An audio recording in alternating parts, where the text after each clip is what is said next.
मैं आज भी अपने स्टैंड पे क्लियर हूं, उस दिन भी था। मैं आप लोगों से इंटरेक्ट नहीं करा, उसका रीजन यही था कि मैं देखना चाह रहा था कांग्रेस कितनी झूठ बोलेगी। 2005 में ये मास्टर उचाना के गीता स्कूल के अंदर नौकरी करता था। वहां ट्यूशन पढ़ाने गए हुए एक छात्रा के साथ इसने छेड़छाड़ करी। पेरेंट्स की कंप्लेंट में इसको टर्मिनेट किया स्कूल ने।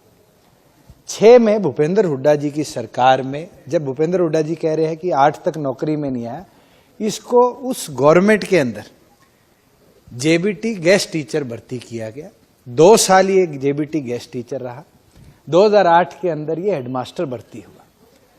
10 के अंदर एक ऐसा इंसिडेंट उचाना में ही हुआ था जहां पर डिस्ट्रिक्ट लेवल कमेटी ने लीपापोती करके वहां की एक मिड डे मील वर्कर का रेजिग्नेशन ऑन रिकॉर्ड लेकर इसको बचाने का काम किया।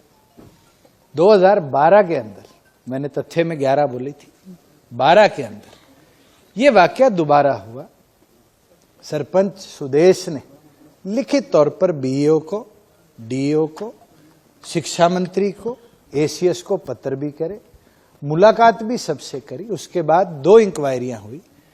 एक ब्लॉक लेवल ऑफिसर की इंक्वायरी हुई और एक डिप्टी डायरेक्टर एससीईआरटी की, इसके अंदर इंक्वायरी हुई। डिप्टी डायरेक्टर एससीईआरटी की जब इंक्वायरी हुई तो उचाना के उस स्कूल के अंदर वेपन भी दिखाया गया, डराया भी गया, डराकर यह भी कहा गया कि गोलियां चल जाएंगी अगर किसी ने इसके विरुद्ध में लिखा। और उस एससीईआरटी के डिप्टी डायरेक्टर की रिपोर्ट में सभी लोगों ने कहा कि यह बहुत अच्छा प्रिंसिपल है।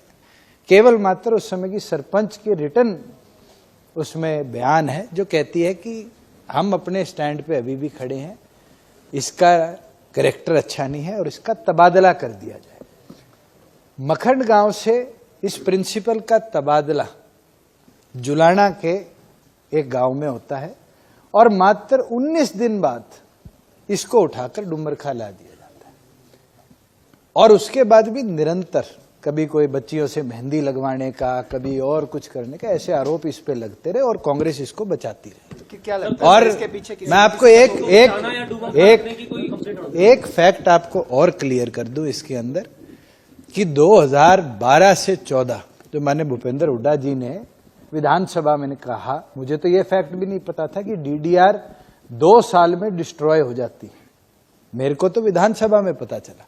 मैं आज कहता हूं, ये फैक्ट्स आप चेक कर ला लेना कि 2012 में गोपाल कांडा के पास एमओएस होम का चार्ज था। दिल्ली के एक वाक्य के बाद वो चार्ज छीन लिया गया था और उस समय उन 2 सालों के लिए होम मिनिस्ट्री का भी चार्ज भूपेंद्र हुड्डा जी के पास था। अगर उस समय की डीडीआर के लिए वो इतना श्योर है कि खराब हो जाती है तो कहीं ना कहीं उनको अपनी बात की और क्लैरिफिकेशन इसमें देनी चाहिए।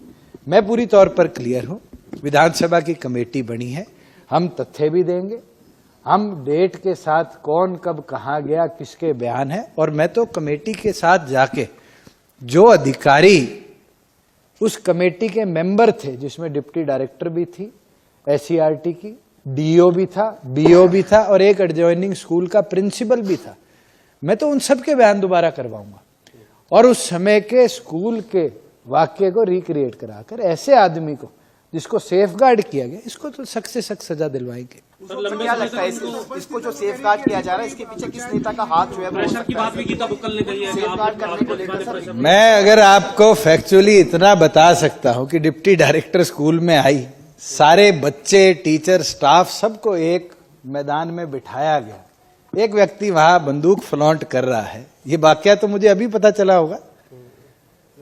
मुझे तो ये वाकया पहले पता ही नहीं था। ये तो किसी बड़े नेता की शहती आरोप, चलो वो तो समय आएगा, सब पता चले।